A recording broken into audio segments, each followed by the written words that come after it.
Salut tout le monde et bienvenue dans ce nouveau tuto. Donc, à un moment ou à un autre, on a tous, ou du moins la plupart, on a été confrontés à ce genre de problème. Donc, quel problème? On entre un mot de passe de notre session Windows qui va nous permettre d'accéder à notre bureau, à nos fichiers, nos vidéos, nos images, etc.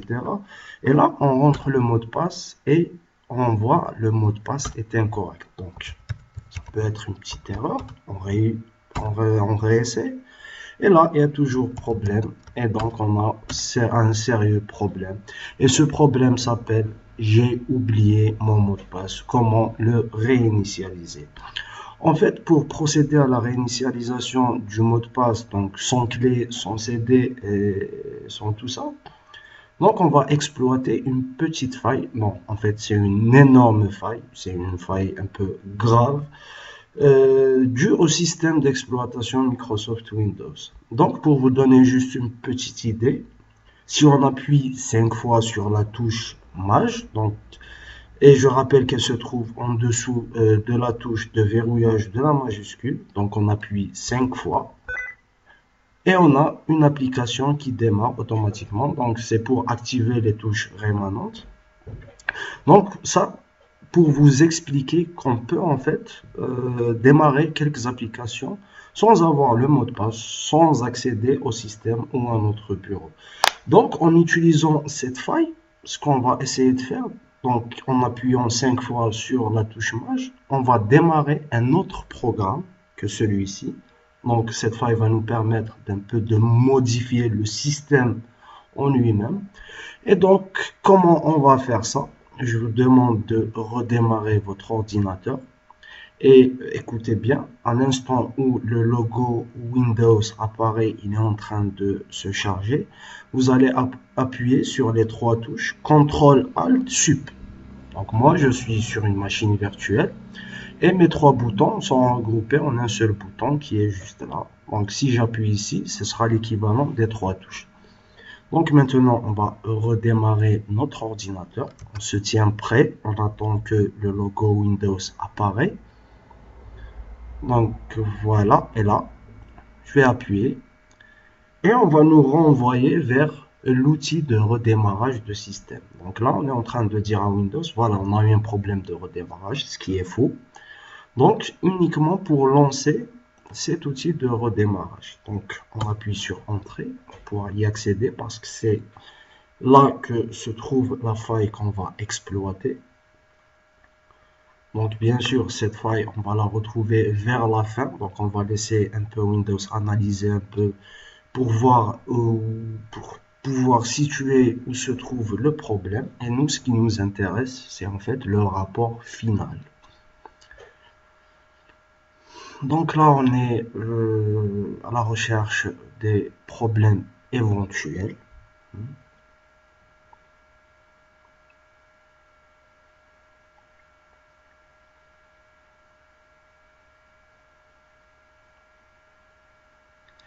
Et là, on vous demande si vous voulez restaurer votre ordinateur à l'état, enfin, à une date antérieure ou que vous avez sauvegardé auparavant. Nous, c'est vraiment pas le but, donc on va ni restaurer ni rien du tout. Je vous ai dit, on a juste besoin du rapport final. Donc, on va faire annuler. Et là, la tentative de réparation, elle va un peu durer, enfin, ça peut aller jusqu'à 10 minutes. Donc, je vous reprends juste après. Et voilà. En fait, là, la réparation est terminée. L'outil de redémarrage système ne peut pas redémarrer automatiquement l'ordinateur. En bref, nous, ce qui nous intéresse, c'est voir les détails de ce problème. Si on va jusqu'en bas, si la déclaration de confidentialité en ligne n'est pas disponible, lisez la version hors connexion. D'accord, donc c'est un fichier .text. Si on appuie dessus, on va trouver effectivement une déclaration de confidentialité. Voilà, n'ayez pas peur. Et si on fait ouvrir, alors là, vous n'allez pas vous rendre compte. C'est-à-dire, on va rentrer directement dans notre système. C'est notre disque dur. On a toutes nos informations. Voilà. Donc voilà, c'est quelque chose d'extraordinaire. Et sur ce coup, Microsoft se sont bien plantés. Donc, on va aller dans le C, Windows, et on va directement dans Système 32. Donc, un truc un peu important, c'est qu'il faut faire apparaître tous les fichiers. Comme ça, on peut voir les applications. Donc, l'application que j'ai démarré tout à l'heure avec les 5 touches consécutives s'appelle 7HC, donc SETHC, et c'est ce qu'on va chercher dans un premier temps. Donc, on se rend dans le SRS. Alors, 7.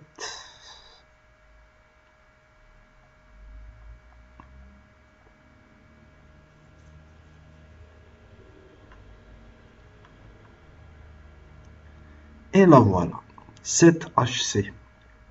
Donc, ce qu'on va faire, on va la modifier, on va juste rajouter un. Donc, en fait, de cette façon, lorsqu'on appuie 5 fois sur la touche Maj, en fait, ce que va faire le système, c'est rechercher l'application 7HC. Donc, il ne va pas chercher l'application 7HC1.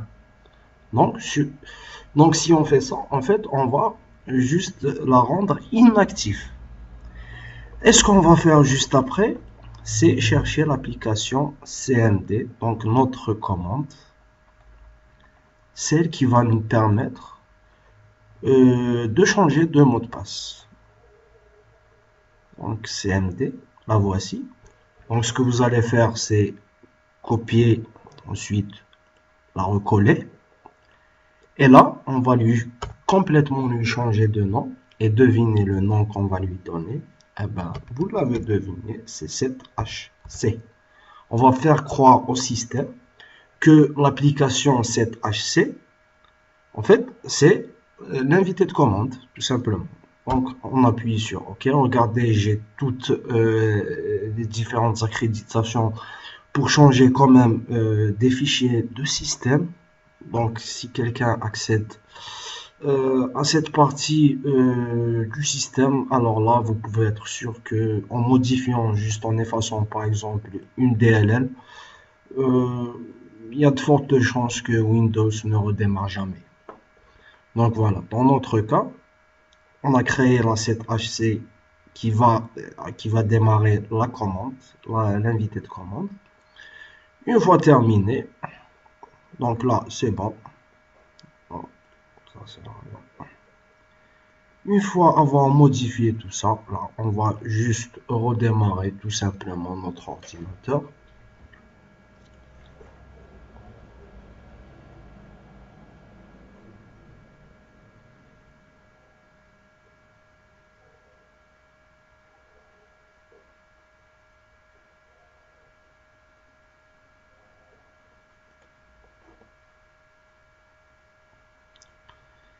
Et ça tarde un peu.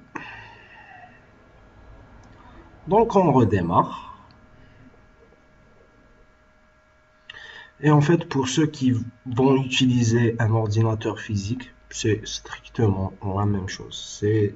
C'est ça, c'est-à-dire point par point. Hormis le contrôle Alt-Sup, c'est exactement la même chose.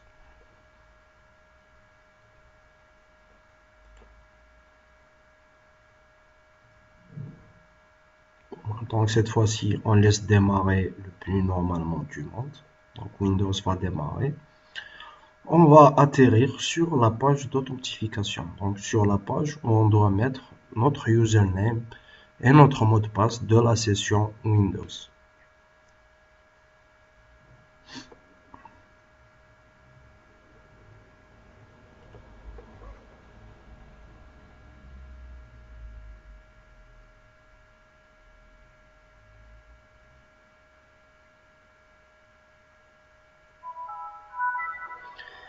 Et voilà. Donc, on va encore une fois jouer aux devinettes. Si j'appuie 5 fois de suite sur Match, cette fois-ci, qu'est-ce que je vais avoir? Alors, d'accord, gardez ça en tête et on va voir ça tout de suite. Eh ben voilà, ceux qui ont répondu qu'on allait avoir l'invité de commande, eh ben ils ne se sont pas plantés du tout. Pour le reste, vous vous êtes plantés. Donc là, qu'est-ce qu'on va faire? On va regarder les privilèges qu'on a. Donc on démarre directement à partir de la racine système 32. Donc on est le système, c'est nous qui allons décider de tout. On est un peu plus que l'administrateur ou super utilisateur. Donc là, on va taper la commande suivante, net user, le nom de la personne, enfin le username de la personne qui désire concernée par cette session. Donc j'écris mon prénom. Et là, je vais faire une étoile. Et là, on me demande d'entrer le mot de passe pour l'utilisateur. Ce sera le nouveau mot de passe. Donc, on s'en fout un peu de l'actuel et on va donner un nouveau mot de passe. Donc, je vais pas faire quelque chose de compliqué.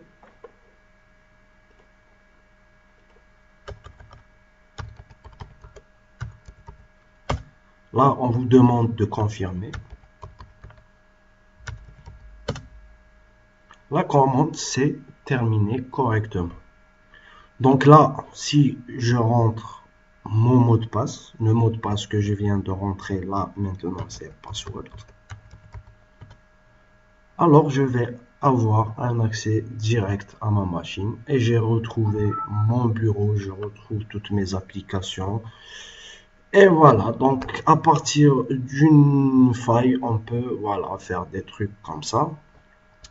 Et pour vous protéger de ce genre de faille, je vais vous demander de mettre un mot de passe pour l'accès au setup de votre BIOS. C'est-à-dire que dès que vous allumez votre ordinateur, avant de booter sur le disque dur pour voilà, générer votre système d'exploitation, là, on va vous demander un mot de passe. Une fois rentré ce mot de passe, là, le système d'exploitation va commencer à charger et vous arrivez sur une seconde authentification qui sera votre username et le mot de passe de votre session. J'espère que tout ça va vous aider ou vous aide déjà. Et puis si vous avez des problèmes, si vous rencontrez des problèmes, voilà, je suis à votre disposition. Vous pouvez m'écrire des commentaires, m'écrire un message ou voilà, vous faites ça et puis je vais essayer de répondre dans les plus brefs délais. Donc je vous remercie pour votre attention et au revoir.